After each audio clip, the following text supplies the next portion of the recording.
turned जान मोहम्मद नूरुल इस्लाम मदरसे मां JUI सूबाई Sindh general counsellor member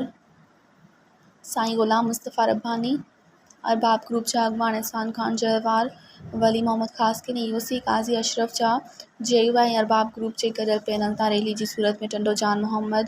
RO office में फारम जमा कराया, जंहिंमें JUI पैनल जमियत उलमा इस्लाम UC काज़ी मोहम्मद अशरफ तां चेयरमैन मौलाना अताउल्लाह लगारी, वाइस चेयरमैन हाजी Mir Mohammad Lagari, district council doctor Ejaz Ahmed Lagari, general secretary ward number 1 तां Askar Ali Lagari, general councillor ward number 2 तां बहादुर अली लगारी, अक़लियती बिरादरी मां वशनू कोहली के